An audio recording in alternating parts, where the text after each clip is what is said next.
இன்னைக்கு தமிழ்நாட்டோட ரெண்டு பெரிய கலாச்சாரத்தை பத்தி தான் பார்க்க போறோம். அது என்னன்னா, ஒன்னு சினிமா, இன்னொன்னு அரசியல். தமிழ்நாட்டை பொறுத்த வரைக்கும் இது ரெண்டுத்தையும் வேற வேறையா பார்க்கவே முடியாது. அரசியலை சினிமா மூலியமா நிறைய இடங்களை வளர்த்துருக்காங்க, இது வரைக்கும் வளர்த்துக்கிட்டு இருக்காங்க. ஆனா இது ஏன் இப்படி வந்திருக்கு, எப்படி வந்துச்சு, இதுக்கப்புறம் இதெல்லாம் எப்படி இருக்க போகுது, இதெல்லாம் பத்தி தான் இந்த வீடியோல பார்க்க போறோம். அதுக்கு முன்னாடி வணக்கம், வந்தனம், நான் உங்கள் YSK. Fasten your seatbelts, let's take off now. Oh, supernova. முதல்ல இதோட வரலாற்று பின்னணி என்னன்றதை பார்ப்போம். மாரி படத்துல வர மாதிரி, அப்போ அவனுக்கு 14 வயசு இருக்கும் சார், சின்ன பையன் அப்படின்னு. அந்த மாதிரி ஒரு 1930 இல்ல 1940 இருந்து வச்சுக்கலாம். அந்த நேரங்கள்ல தான் தமிழ் சினிமா வந்து ரொம்பவே பிரபலமாக ஆரம்பிக்குது. அண்ணா அவர்கள் உள்ள நுழையிறாங்க, கருணாநிதி அவர்கள் உள்ள நுழையிறாங்க. இவங்கெல்லாம் வந்து ஒரு அரசியல்வாதியா அந்த ஒரு வகையில வரல, ஆனா ஒரு எழுத்தாளரா எல்லாருமே வராங்க. அதுல வந்து டைலாக்ஸா இருக்கட்டும், கதைகளும் இவங்க சிலது எழுதியிருக்காங்க. அதுல முக்கியமா சொன்னா 1949 வந்த வேலைக்காரி படமும் 1952 வந்த பராசக்தி படமும் தான். பராசக்தி படம் சிவாஜி அவர்களுக்கு முதல் படமா இருக்கலாம், ஆனா அதில் உள்ள கருத்துக்களும் சரி, அதில் உள்ள வசனமும் சரி, இன்னைக்கு வரைக்குமே ஒரு இம்பாக்ட்ஃபுல்லான டைலாக்ஸ் தான். அண்ணா அவர்கள் முதல்ல ஆரம்பிச்சது நாடகத்துக்கு எழுததான், அதுக்கப்புறம் லேட்டரா அவர் படத்துக்கு வந்ததா சொல்றாங்க. அதோட இது எனக்கு கரெக்டா தெரியல, ஆனா வந்து கருணாநிதி அவர்கள் படத்துக்குலாம் எழுதுனது எனக்கு தெரியும். பராசக்தி படத்துல கூட கலைஞர்ன்ற மாதிரி தான் போட்டு வரும். இந்த படங்கள்லாம் பொறுத்த வரைக்கும் டிராவிடியன் ஐடியாலஜி, அதாவது ஜாதி, மொழி, சமத்துவம், சுயமரியாதை, இதெல்லாம் சேர்த்து தான் அந்த படத்துல ஒரு டைலாக்ஸாக வச்சிருப்பாங்க. இதெல்லாம் ஏன் சினிமா மூலியமா அவங்க சொல்லணும். தமிழ் ஆடியன்ஸ் பொறுத்த வரைக்கும் நடிகர்கள், இன்னும் தெளிவா சொல்ல போனா ஹீரோஸ் எல்லாருமே ரியல் லைஃப்லயும் ஹீரோஸ் மாதிரி தான் பார்ப்பாங்க. ஸோ ஒரு ஹீரோ ஒரு டைலாக் பேசும்போது அது நம்ம உணர்ச்சி பொங்க இருக்குன்றதுனால அது இன்னும் ஈஸியா கடத்த முடிஞ்சிச்சு. ஒரு படத்தை பார்க்க போற இடமும் இதுல ஒரு பெரிய பங்கீடு இருக்குன்னு சொல்லுவேன். தியேட்டர்ல பார்க்க போறோம்னா அங்க பலதரப்பட்ட மக்கள் இருப்பாங்க, எல்லாருக்கும் பலதரப்பட்ட சிந்தனைகள் இருக்கும். அப்படி பல மக்களை வந்து ஒரே இடத்துல நம்மளால திரட்டி ஒரு கருத்தை சொல்ல முடியும்னா அது சினிமாவா தான் இருக்கணும். இன்னும் சொல்ல போனா நாடகத்துல இருந்து சினிமா வந்துகிட்டு இருந்த, நாடகத்துல இருந்து கொஞ்சம் கொஞ்சமா சினிமா மாறிட்டு இருந்த நேரம், இன்னைக்கு எப்படி நம்ம ரீல்ஸை ரொம்ப ஆர்வமா பாக்குறோமோ அந்த மாதிரி நாடகத்துல இருந்து எல்லாருமே தியேட்டர் சினிமான்னு ரொம்ப அங்க ஆவலா வந்துகிட்டு பாத்துக்கிட்டு இருந்தாங்க எல்லாத்தையும். நான் இங்க ரீல்ஸை கம்பேர் பண்றது அந்த அளவுக்கு ஆர்வமா பண்றது சொல்றேன். அதோட இம்பாக்ட் இதுவும் ஒன்னான்னு கேட்டுறாதீங்க தயவு செய்து, புரியறதுக்காண்டி நான் அதை சொல்றேன். ஏன்னா அன்னைக்கெல்லாம் தெரு தெருவா கூட்டமா போட்டு கத்தணும். கூட்டத்தை திரட்டணும்னா முதல்ல நீங்க யாருன்னு தெரியும், அப்பதான் கூட்டத்தை திரட்ட முடியும். அதுக்கு பதிலாவே இந்த சினிமா மூலியமாவே நீங்க எழுதி உங்க கருத்தை வந்து நிறைய பேருக்கு கொண்டு போகலாம்.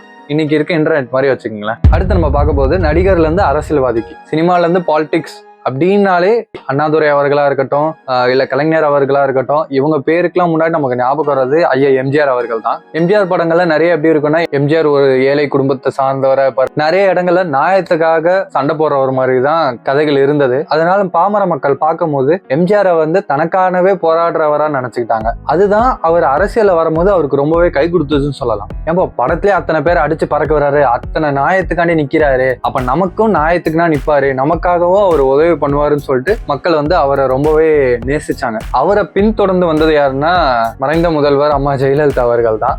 எம்ஜிஆரை தொடர்ந்து அவருக்கு பின்னாடியே ஒரு அரசியல் வாரிசாகவே அவங்க வந்து கடைசியில அதிமுக கட்சியோட பொதுச் செயலாளர் ஆகி அங்கிருந்து அவங்க மறையிற வரைக்குமே அவங்கள மாதிரி ஒரு வலிமையான ஆளை நம்ம பார்க்கவே முடியாது. இதுல நான் என்ன சொல்லுவேன்னா, நடிகர்கள் வந்து அவங்களுக்கு தெரிஞ்சிருச்சு, மக்கள் நம்மளை நம்புறாங்க.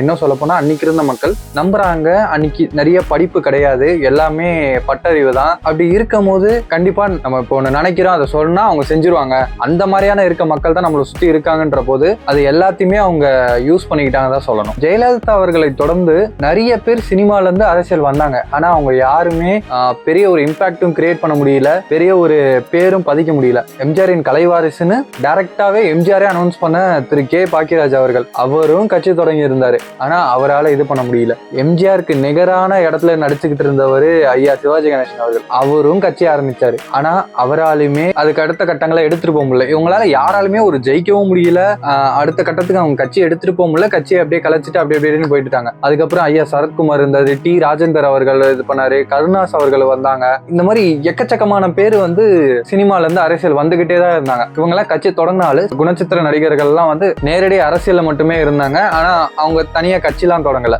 எம்ஜிஆர் ஒருவர் அந்த மாதிரி ஒரு பக்கா சினிமால இருந்து முகம் தெரிஞ்சு. ஏன்னா கலைஞர் அவர்கள்லாம் திரைக்கு பின்னாடி இருந்து அந்த சினிமாவை பயன்படுத்திக்கிட்ட ஆட்கள். எம்ஜிஆர் அவர்கள் திரை முன்னாடி நடிச்சார். மக்கள் நேரா பார்த்தது எம்ஜிஆர் தான். என்ன வசனம் கலைஞர் அவர்கள் வசனமா இருந்தா கூட எம்ஜிஆர் பேசும்போது அதோட வீரியன்றது எங்கேயோ இருந்தது. அதனால அதுக்கப்புறம் வந்த நடிகர்கள் எல்லாருமே நம்மளும் பிரபலமா இருக்கும், நம்மளும் இந்த இடத்த பயன்படுத்தலாம், நம்மளும் அரசியல்ல போலாம் அப்படின்ற ஒரு ஆசை வர ஆரம்பிச்சிருச்சு. எல்லாருமே வந்தாங்க. ஆனா யாராலுமே எம்ஜிஆர் அவர்கள் வந்த இட அளவுக்கு வர முடியல. ஏன்னா மக்கள் எம்ஜிஆரை பார்த்தது வேற மாதிரி, ஒரு கடவுள் மாதிரி பார்த்தாங்க. இன்னி வரைக்குமே நிறைய இடத்துல வந்து எம்ஜிஆர் அவர்களை கடவுள் மாதிரி தான் பாக்குறாங்க. அவர் மேல பல விமர்சனங்கள் இருக்கலாம், ஆனாலும் எம்ஜிஆர் தான். அவங்களெல்லாம் அடுத்தது ஒரு அரசியலுக்கு வருவாங்க நக்கலா எதிர்பார்த்தது யாரனா திரு ரஜினிகாந்த் அவர்களும் திரு கமலஹாசன் அவர்களும் தான். இவங்க 2 பேரையும் தான் ரொம்ப எதிர்பார்த்தாங்க. அதுவும் ரஜினி அவர்களும் ரொம்ப எதிர்பார்த்தாங்க. ஏன்னா எம்ஜிஆருக்கு நிகரான ஒரு ஆளா வந்து ரஜினி அவர்களை நினைச்சாங்க எல்லாருமே. 96 தேர்தல் நினைக்கிறேன், ரஜினி அவர்கள் நினைச்சிருந்தா அன்னைக்கு அவர் தான் சிஎம்மா இருந்திருப்பாரு. அன்னைக்கு வந்து அதிமுக ஆட்சி நடந்துகிட்டு இருக்கு, பிடிக்கல. 96 எலெக்ஷன் வருது, இப்ப மாற்றியே ஆகணும். ரஜினி அவர்கள் ஆதரவு யாருக்கு இருக்கோ அவங்க ஜெயிச்சிருவாங்க தெரியும். அவர் திமுகவுக்கு போய் சேர்ந்தாரு, திமுக ஆதரவு பெற்றுச்சு, திமுக ஆட்சி அமைச்சது. எக்கச்சக்க வாட்டி அவர் படத்துல டைலாக்ஸ் வந்துகிட்டே இருக்கும். நான் எப்போ வருவேன் எப்படி வருவேன்னு யாருக்கும் தெரியாது, ஆனா வர வேண்டிய நேரத்துல கரெக்டா வருவேன். ஸோ இதெல்லாமே ஒரு மாதிரி அவர் படத்துக்கு ப்ரொமோஷனாக யூஸ் பண்ணாரு, அதெல்லாம் வேற விஷயம். ஆனா ஒரு அரசியலுக்கு வருவாரு, இன்னைக்கு வருவாரு, நாளைக்கு வருவாரு, அப்படியே கொஞ்சமா ஒரு 10-12 வருஷம் தாண்டி போயிட்டு கடைசியில 18-19 அந்த காலகட்டங்கன்னு நினைக்கிறேன். நான் அரசியலுக்கு வருவது உறுதி, தேதி பின்னர் அறிவிக்கப்படும் போயிட்டாரு. சரி வருவாரு போல அப்படின்னு பார்த்தா இல்ல, நான் அரசியல் வரல, ஏன்னா பெரிய பெரிய ஆளுமைகள்லாம் இருக்கு. ஆனா ஒரு யதார்த்தத்தை பேசினார், பெரிய பெரிய ஆளுமைகள்லாம் இருக்கு, திமுக அதிமுகன்னு இரு பெரு கட்சிகள் இருக்கு, அதை எதிர்த்து போராட முடியாதுன்னு சொல்லிட்டு போயிட்டாரு. அதுக்கடுத்ததான் திரு கமலஹாசன் அவர்கள் வந்து கட்சி தொடங்கினார், மக்கள் நீதி மையம் சொல்லிட்டு. அவர் தான் எனக்கு தெரிஞ்சு பெரிய ஒரு இம்பாக்டா கிரியேட் பண்ணாரு, பயங்கரமா பண்ணிடுவாரு. ஏன்னா அவர் கொடுத்த ப்ரோமோஸா இருக்கட்டும், டிவியை போட்டு படைச்சதா இருக்கட்டும், மன்னராட்சியை ஒழிக்க போற, திமுக ஒழிக்க போற, அப்படி இப்படின்னு வந்ததா இருக்கட்டும். ஒரு எலெக்ஷன் தான் பார்த்தாங்க, தோத்துட்டாங்க. சரி அடுத்த கட்ட நடவடிக்கை எடுப்பாங்கன்னு பார்த்தா கட்சியை கொண்டு போயிட்டு திமுக அடக்க வச்சுட்டாரு. இது என்ன சொல்றதுன்னு தெரியல.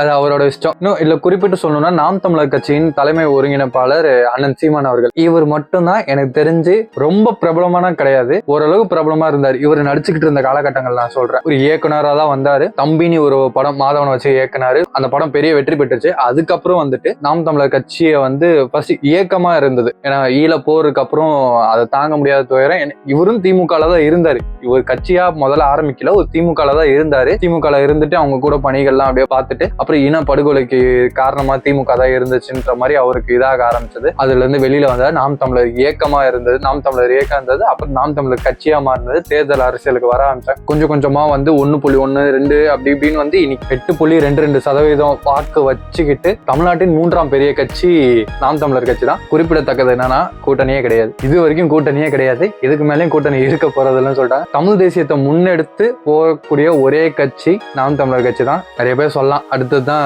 விஜய் அவர்கள் வந்தது, தாவேக்க ஆரம்பிச்சாரு, அவரும் தமிழ் தேசியத்தை தானே முன்னெடுக்கிறாரு. பேருக்கு தான் தமிழ் தேசியத்தைன்னு சொன்னாரு, ஆனா அவருக்கு என்னைக்குமே அதை பத்தி பேசின மாதிரி தெரியல. திராவிடம் தமிழ் தேசியம் இரு கண்கள்னு சொன்னாரு, ரெண்டத்தை பத்தி அவர் பெருசா எனக்கு பேசின மாதிரி தெரியல. திமுக எதிர்த்து தான் பேசிக்கிட்டு இருக்காரு, இவரு வெறுப்பு அரசியல் தான் பண்ணிக்கிட்டு இருக்காரு. இது எதுக்கு? இதுக்கு பருத்தி மூட்டை குடோன்லயே இருந்திருக்கலாம். அடுத்து நம்ம பார்க்கும்போது இன்னைக்கு என்ன நிலவரம், அதோட காரணத்தை பத்தி பார்ப்போம். அன்னைக்கு வந்து ஒரு ஆக்டர்னா ஒரு ஆக்டர் தான், ஒரு ஹீரோ தான். அவர் ரியல் லைஃப்லயும் ஸ்கிரீன்ல 10 பேர் அடிக்கிறாருன்னா ரியல் லைஃப்லயும் வந்து 10 பேர் அடிப்பாரு அப்படின்றதா இருந்தது. ஆனா இன்னைக்கு சோசியல் மீடியாலாம் வந்த அப்புறம் கொஞ்சம் யதார்த்தத்துக்கு வர ஆரம்பிச்சிட்டாங்க மக்கள் வந்து. ஆனாலுமே இந்த பாண்ட் இன்னும் பிரேக் ஆகலைங்க. சினிமாவுக்கும் அரசியலுக்கும் உண்டான பாண்ட் இன்னமும் ஸ்ட்ராங்கா தான் போயிட்டு இருக்கு. ஆனா மக்கள் வந்து இன்னைக்கு கொஞ்சம் உண்மையை தெரிய ஆரம்பிச்சிட்டாங்க. இன்னைக்கு ஒருத்தர் வராருன்னா அவரை பத்தின ஃபுல் டீட்டெயில் எடுத்துடுறாங்க. இவர் யாரு எப்படி படத்துல பார்த்ததெல்லாம் சரி, நேரடி அரசியலுக்கு வரும்போது யாரு என்னன்றதை கவனிக்க ஆரம்பிச்சிட்டாங்க. அது வந்து ஒரு பக்கம் இருந்தா கூட இன்னும் சில பேர் வந்து குறிப்பிட்ட அளவுக்கு மட்டும் ரொம்ப ஒரு கடவுள் ரேஞ்சுக்கு ஒரு நடிகரை பாக்குறது அது வேண்டாமே. அது அந்த காலத்துல பண்ணாங்க, சரி ஓகே, அவங்க பாமர மக்கள் தெரியல, நம்ம இன்னைக்கு நிறைய படிச்சிருக்கோம், நமக்கு நிறைய விஷயம் தெரியுது, நிறைய விஷயத்த பாக்குறோம். ஒரு நடிகரை வந்து ஒரு கடவுள் இதுக்கு நம்ம பண்ணணும்னு அவசியம் கிடையாது. இன்னைக்கு வரைக்குமே ஒரு சினிமா மூலமா அரசியல் கடத்திக்கிட்டு தான் இருக்காங்க, ஐடியாலஜிஸ் கடத்தப்பட்டுக்கிட்டு தான் இருக்கு. அப்புறம் ரசிகர் மன்றம்னு ஆரம்பிக்கிறது எல்லாமே ஒரு மாதிரி மக்கள் இயக்கமா தான் கொண்டு போயிட்டு இருக்காங்க. ரசிகர் மன்றம் மூலியமா ஒரு வகையான பாலிடிக்ஸ் ரசிகர் மன்றம் மூலியமா ஒரு நல்ல விஷயம் பண்றாங்க, அவ்வளவுதான். ஒரு ஆர்கனைசேஷனா ஃபார்ம் ஆகி ஒரு ரத்தம் கொடுக்கறதா இருக்கட்டும், இல்ல வெயில் காலத்துல தண்ணி கொடுக்கறதா இருக்கட்டும், இந்த மாதிரியான சின்ன சின்ன விஷயங்கள் எல்லா இடத்துலயும் பண்ணிக்கிட்டு தான் இருக்காங்க. இன்னைக்கு நிறைய படங்கள் அரசியல் பேசப்படுறது. அரசியல் எந்த அளவுக்கு நம்ம பேசுறோமோ அந்த அளவுக்கு நமக்கு நல்லதுன்னு சொல்லுவேன். நம்ம அரசியலே பேசாம இருந்தா அரசியல்வாதிகள் நம்ம தலையில முழக வச்சுட்டு போயிடுவாங்க. மக்கள் கொஞ்சம் விஷயம் தெரியாது, அவங்க கொஞ்சம் பயப்பட ஆரம்பிப்பாங்க, மக்களுக்கு நல்லது பண்ணணும்னு நினைப்பாங்க. ஸோ அந்த வகையில பார்க்கும்போது இன்னைக்கு நிறைய படங்கள் அரசியல் பேசிக்கிட்டு தான் இருக்கு, அதுக்கான எதிர்ப்புகளும் வந்துகிட்டு தான் இருக்கு, அதுக்கான வாழ்த்துக்களும் வந்துகிட்டு தான் இருக்கு. இன்னைக்கு நிலவரப்படி தமிழ் சினிமாவும் பாலிடிக்ஸும் நல்லா ஸ்ட்ராங்கா தான் இருக்கு. ஆனா இது எப்படி நீடிக்குமா? வாட் இஸ் த ஃபியூச்சர் தென்? தரையில சண்டை போட்டுக்கிட்டு இருந்தவங்கலாம் ஏன் நடிகர் பெருசா ஓ நடிகர் பெருசான்னு சண்டை போட்டுக்கிட்டு இருந்தவங்களாம் இன்னைக்கு அதெல்லாம் ரிட்டையர்ட் ஆயிட்டு அவங்க வீட்டுல தனியா இருக்காங்க. ஆனா இப்ப டிஜிட்டலா தான் எல்லாம் சண்டை போட்டுருக்காங்க. டிஜிட்டல் ரசிகர் மன்றங்கள் நிறைய இருக்கு, ஃபேன் கிளப்னு சொல்லிட்டு 10-15 பேஜ் ஆரம்பிச்சு அதுல அவங்க பிடித்த நடிகருக்கு வந்து போஸ்ட் போறதாகட்டும், ரீல்ஸ் போறதாகட்டும், எடிட் பண்றதாகட்டும் எல்லாமே பண்ணிக்கிட்டு தான் இருக்காங்க. இதுக்கப்புறம் இது இப்படியே நீடிக்குமான்னு கேட்டா எனக்கு தெரிஞ்சு கம்மி தான். இது வரைக்கும் நீங்க பாத்தீங்க எல்லாமே அவங்க எல்லாம் ஒரு மாஸ் ஹீரோஸ். தியேட்டர்ல வந்து அவங்க வந்து நின்று அவங்க கண் பார்வைக்கு ஒரு 10 பேர் கீழே விழுவாங்க, 10 பேர் பறப்பாங்க, ஒரு 100 பேர் வந்தாலும் அவங்களால அடிக்க முடியும். இந்த மாதிரி தான் இவங்க எல்லாமே கட்டமைக்கப்பட்டிருந்தாங்க, நடிகர் விஜய் அவர் வரைக்குமே சரி. ஆனா இதுக்கப்புறம் வர படங்கள் எல்லாமே கதையை நோக்கின ஒரு படமா இருக்கு. நிறைய மாஸ் எலமெண்ட்லாம் வச்சா அந்த படங்கள் வந்து செட் ஆகுறது இல்லை, அந்த ஹீரோ வந்து அந்த ரேஞ்சுக்கு பாக்குறது இல்லை. இப்போ விஜய் அவர்களை வந்து ஒருத்தர் அடிஸ்ட் இப்படி திரும்புறாரு அப்படின்னா அதுக்கு தியேட்டர்ல கிளாப்ஸ் பறக்கும். அதே இது வேற ஒருத்தர் பண்றாருன்னா அந்த ரேஞ்ச் ஆஃப் ரெஸ்பான்ஸ் இருக்காது, கொஞ்சம் கம்மியா தான் இருக்கும். பட் ரசிப்பாங்க மக்கள். இன்னும் அடுத்து போக போக என்னன்னா நிறைய ரீல்ஸ் தான். நம்ம ஆளுங்க 2 மணி நேரம் படத்தை உட்காந்து பாக்குறதுக்கான ஆட்கள் கம்மியாயிட்டே வராங்க. ஆல்ரெடி படம் பார்த்து பழகினவங்க பாக்குறாங்க, இதுக்கப்புறம் வரவங்க கொஞ்சம் கம்மியாயிட்டே வராங்க. ஓடிடில நிறைய பார்க்க ஆரம்பிச்சிட்டாங்க. ஓடிடில பார்க்கும்போது உங்களுக்கு அந்த மாஸ் ஃபீல் ஆகாது, ஏன்னா நீங்க பாக்குற சவுண்ட் லெவல் வேற, ஏன்னா சுத்தி இருக்க ஒருத்தவங்க ஆடியன்ஸ் ரியாக்ட் பண்றதை வச்சு உங்க ரியாக்ஷன்ஸ் கொஞ்சம் மாறும். வீட்டுல இருக்கும்போது நீங்க தனியா தான் பார்க்க போறீங்க, மேக்ஸிமம் ஒரு ஃபேமிலியோட பார்க்க போறீங்க, அந்த இது இருக்காது. ஸோ போக போக போக ஒரு நடிகரை வந்து ஒரு கடவுள் மாதிரி பாக்குறதாகட்டும், இல்ல நடிகர் வந்து நம்மளை காப்பாற்றுவார் அப்படின்னு நினைக்கிறது எல்லாமே கொஞ்சம் கொஞ்சம் கம்மியாயிரும். நடிகரை வந்து ஒரு படத்துக்குள்ள மட்டுமே வச்சிருப்பாங்கன்றது என்னோட ஒரு யோசனை, ஒரு கருத்தாவும் இருக்கு. அதனால நான் என்ன சொல்லுவேன்னா, அந்த ஒரு பாண்டுன்னு இருக்குல்ல, தமிழ் சினிமாவும் பாலிடிக்ஸும் கொஞ்சம் கொஞ்சம் அந்த பாண்ட் வந்து உடையும். அப்புறம் மக்கள் வந்து தனக்கான தலைவனை திரையில தேடுற விட்டுருவாங்க, தரையில தான் தேடுவாங்க. ஸோ இதுதான் என்னோட கருத்து. Tamil cinema and politics unbreakable bond, கூடிய சீக்கிரம் பிரேக் ஆயிரும். இதுக்கப்புறம் போக பிரேக் ஆயிரும். ஆனா சினிமா மூலியமா அரசியல் வந்து போயிட்டு தான் இருக்கும், தலைவர்கள் வரமாட்டாங்கன்றது என்னோட ஒரு ஃபைனல் வேர்டிக்டா இருக்கும். உங்களுக்கு இதை பத்தி என்ன தோணுன்றது கீழே கமெண்ட்ஸ்ல போடுங்க, நான் பார்த்து தெரிஞ்சிருக்கேன். உங்களுக்கு இந்த வீடியோ பிடிச்சிருந்துச்சுன்னா லைக் பண்ணுங்க, அதுக்கும் மேல பிடிச்சிருந்துச்சுன்னா 2 பேர் கூட ஷேர் பண்ணுங்க. வீடியோ இன்னும் பிடிச்சிருந்துச்சுன்னா ஒரு சப்ஸ்கிரைப் பண்ணுங்க, that just free of cost. Video பிடிக்கல ஒரு சின்ன dislike, that keeps me motivated. நன்றி, வணக்கம்.